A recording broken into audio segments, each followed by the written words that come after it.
Bienvenue dans notre émission La puissance de la grâce.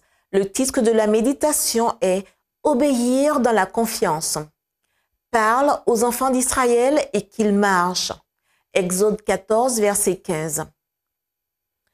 L'histoire d'Israël a été écrite pour notre instruction.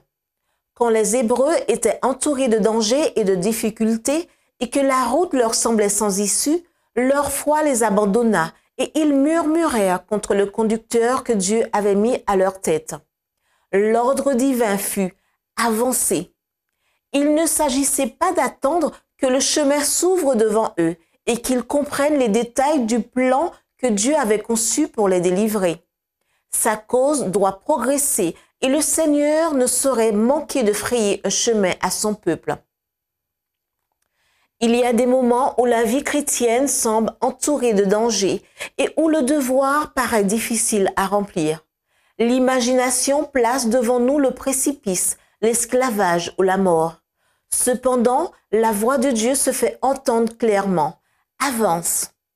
Il faut obéir à cet ordre sans se préoccuper du résultat, même si nos yeux ne peuvent percer l'obscurité et si nous sentons les vagues glacées atteindre nos pieds. Ceux qui pensent qu'il leur est impossible de se soumettre à la volonté de Dieu et de croire en ses promesses avant que tout soit clair devant eux n'obéiront jamais. La foi n'est pas la certitude de la connaissance immédiate, mais une ferme assurance des choses qu'on espère, une démonstration de celles qu'on ne voit pas.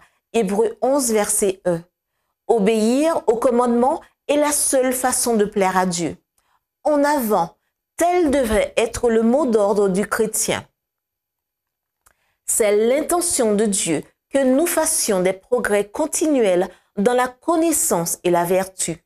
Sa loi est l'écho de sa propre voix et elle nous adresse cette invitation.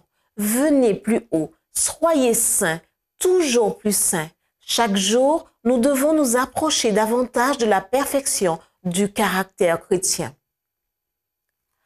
En mettant notre confiance en Dieu, marchons de l'avant avec fermeté, accomplissant cette œuvre d'une manière désintéressée. Appuyons-nous humblement sur lui et nous remettons nous-mêmes à sa providence pour notre vie présente et future. Persévérons jusqu'à la fin, nous souvenant que nous recevons les bénédictions du ciel, non à cause de nos mérites, mais à cause de ceux du Christ. Et parce que nous acceptons par la foi en lui les nombreuses grâces de Dieu.